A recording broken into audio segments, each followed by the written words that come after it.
Nasihat singkat Radio Muslim.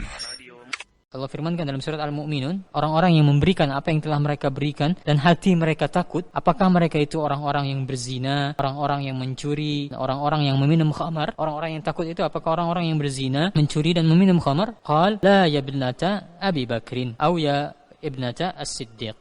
Kata Rasulullah SAW, bukan demikian wahai anaknya Abu Bakar, atau dalam riwayat lain atau perawi hadis ragu, tidak wahai anaknya As-Siddiq, maksudnya anaknya Abu Bakar ya. Walakinnahu, kan tetapi kata Rasulullah SAW, ar-rajulu yasumu wa yatasaddaqu wa yusalli. Yang Allah firmankan dalam Al-Mu'min tadi, orang-orang yang hatinya takut itu adalah orang-orang yang mereka berpuasa, mereka bersedekah, mereka salat, wa huwa yakhafu alla yutaqabbala minhu. Akan tetapi mereka takut amalan mereka itu tidak diterima oleh Allah Azza wa Jalla. Sehingga yang Allah firmankan dalam surat Al-Mu'minun, hati mereka takut itu bukanlah seperti yang diduga oleh Aisyah. Aisyah menduga orang-orang yang hatinya takut itu adalah orang-orang yang mencuri, orang-orang berzina, minum khamar. Tapi tidak demikian. Maksud Allah dalam firman-Nya di surat Al-Mu'minun itu adalah orang yang takut amalannya tidak diterima.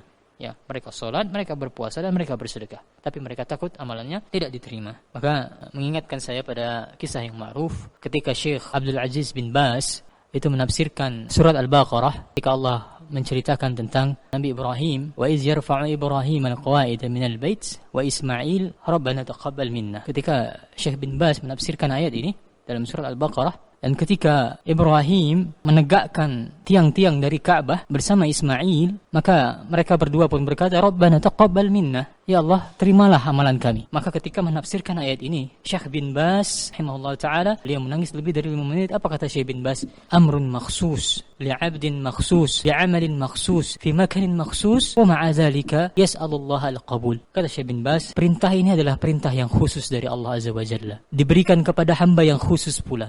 Pekerjaannya adalah pekerjaan yang khusus. Maksudnya menegakkan Ka'bah, mendiri Ka'bah, amalan yang mulia. Fi makanin makhsus, dan juga dikerjakan di tempat yang khusus, di tempat yang mulia. Akan tapi dengan demikian kondisinya, kata Syekh bin Baz, Allah ayat al-qabul. Ibrahim masih meminta kepada Allah agar Allah menerima amalannya. Allah yang memerintahkan Ibrahim dengan amalan yang mulia ini. Akan tapi dengan demikian Ibrahim masih dia takut amalannya tidak diterima, sehingga dia berdoa kepada Allah, Rabbana taqabbal minna, ya Allah, terimalah amalan kami. Ketika menafsirkan ayat ini, Syekh bin Baz tidak bisa berhenti, beliau menangis lebih dari 5 menit. Maka hal tersebut juga menunjukkan kepada kita rasa khawatir amalan kita tidak diterima itu di antara sebab yang bisa mengantarkan seseorang untuk bisa menangis karena takut kepada Allah Azza wa Jalla. Bagaimana Syekh bin Baz, dia menangis ketika dia tahu Ibrahim saja takut amalannya tidak diterima, maka bagaimana dengan dirinya, maka bagaimana dengan kita? Maka apa yang menyebabkan kita tidak menangis ketika kita takut amalan-amalan kita tidak diterima oleh Allah Azza wa Jalla?